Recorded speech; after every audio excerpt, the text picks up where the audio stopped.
¿Y qué pasa, Humphries? Hoy aprenderemos todo lo relacionado con nuestra querida y necesaria atmósfera. Pero primero de todo, ¿qué es la atmósfera?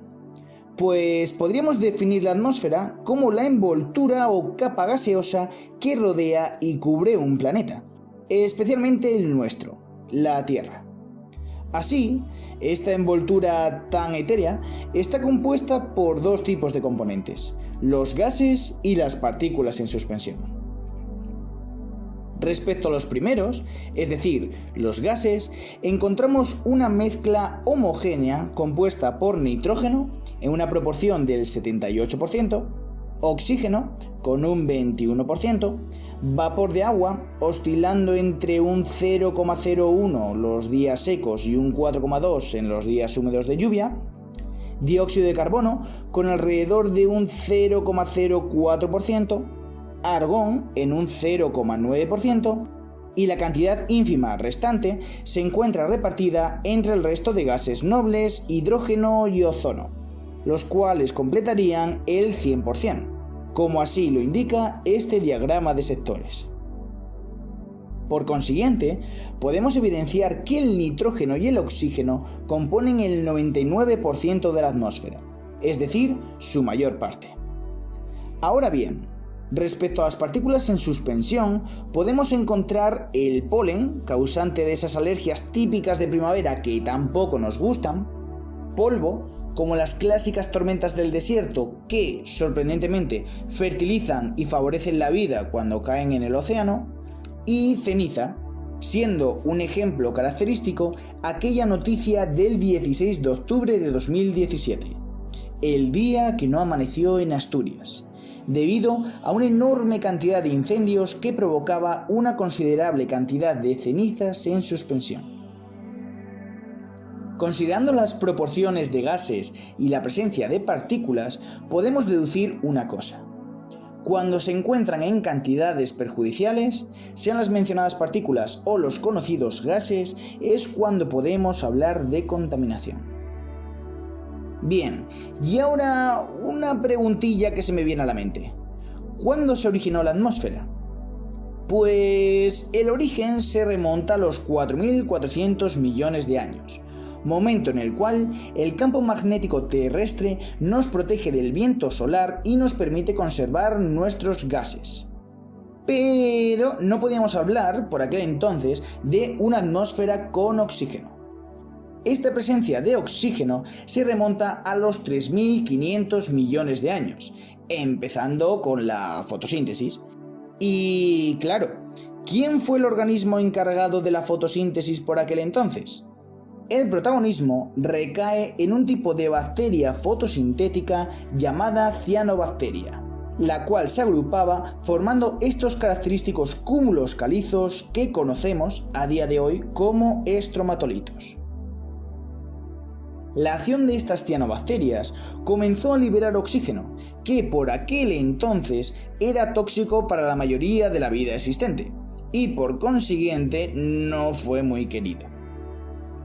Sin embargo, tras 1.000 millones de años de fotosíntesis, es hace 2.500 millones de años cuando encontramos una composición de gases similar a la que tenemos hoy en día, con un 21% de oxígeno, como ya sabéis. ¿Y esta envoltura gaseosa es caótica o tiene algún tipo de estructura? Sí, está estructurada en capas, como si de una cebolla se tratase. Así podríamos encontrar la troposfera, donde nos hallamos nosotros, la estratosfera, donde encontramos la capa de ozono que nos protege de las radiaciones ultravioleta, la mesosfera, donde se forman las estrellas fugaces y se desintegra la mayor parte de los meteoritos, la termosfera, donde se forman las auroras boreales al absorber gran parte de la radiación procedente del Sol, y la exosfera, donde podríamos encontrar nuestros satélites artificiales de telecomunicaciones. Bien, como podéis entender, todas estas capas generan una presión sobre nosotros.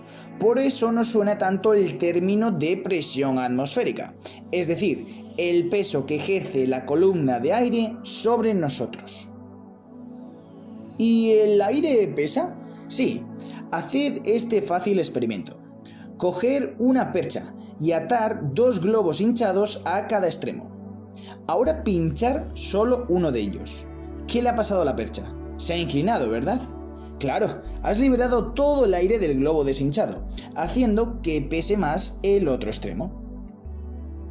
Pero lo más importante, si haces este experimento en casa, yo no lo he dicho. Vosotros sois los responsables de los sustos a vuestros familiares derivados de pinchar uno de los globos. Y otra cosa, este peso de la columna de aire, es decir, esta presión atmosférica, ¿es igual en todas las partes? No, depende de la altitud. A mayor altitud, menor presión. Es decir, la presión disminuye con la altura. Es por eso por lo que las montañas más altas, como por ejemplo en el Everest, los alpinistas necesitan de un suministro de oxígeno, puesto que se reduce su presión parcial y es difícil respirarlo. Igualmente, la presión depende del tiempo atmosférico, pudiendo diferenciarse los anticiclones, que corresponden con las altas presiones y generalmente con buen tiempo, y las borrascas, que corresponde con bajas presiones y mal tiempo, motivo por el cual no nos gusta mucho escucharlo en la previsión del tiempo. Una cosa importante es que las zonas de altas presiones y bajas presiones están comunicadas y conectadas, siendo la agente de conexión el viento. Y ya para finalizar, vamos a estudiar las funciones que ejerce nuestra compañera gaseosa. En primer lugar, tiene una importante función protectora y, lo más evidente, ejerce un esencial aporte de gases. Comencemos con la función protectora. ¿De qué nos protege? Fácil, de la radiación electromagnética perjudicial, principalmente aquellos más dañinos y energéticos, es decir, desde la franja de los rayos gamma hasta el ultravioleta, pasando por los rayos X. Entonces, ¿por qué me dicen que en verano tengo que tener cuidado con los rayos ultravioleta y de no exponerme demasiado al sol? Pues esto viene dado porque la capa de ozono nos protege frente a los rayos ultravioleta, pero no del todo. Sí se evita los rayos ultravioleta tipo C, pero los ultravioleta tipo B penetran parcialmente, mientras que los de tipo A entran sin barrera alguna. Y es por eso por lo que nos ponemos morenos gracias a los rayos ultravioleta tipo A, o nos podremos quemar y ponernos colorados como un tomate debido a los rayos ultravioleta tipo B. Otra forma de protección es la erosión de meteoros, es decir, nos protege frente a los meteoritos, desintegrándolos y dando lugar a fenómenos como las estrellas fugaces. Pero claro, como estaréis pensando, no desintegra a todos, sino que se lo digan a los dinosaurios. Finalmente, la función de aporte de gases es importante para el establecimiento del efecto invernadero, siendo definido como el proceso por el que el calor procedente del Sol queda retenido y atrapado dentro de nuestra atmósfera, interviniendo gases como el dióxido de carbono, el metano, el vapor de agua o los óxidos de nitrógeno, contribuyendo todo ello a mantener una temperatura estable y templada. Sin embargo, un exceso de emisiones conduciría a un aumento de la temperatura terrestre, fenómeno que conocemos como calentamiento global y que no es para nada bueno. Finalmente, la atmósfera nos aporta nutrientes gaseosos, siendo por todos conocido el oxígeno que utilizamos para respirar, el nitrógeno que es utilizado por las bacterias simbióticas que tiene algunas raíces vegetales y que actúa como fertilizante, favoreciendo así el crecimiento de las plantas, y por último el dióxido de carbono, gas que interviene en la fotosíntesis y por consiguiente favorece su desarrollo.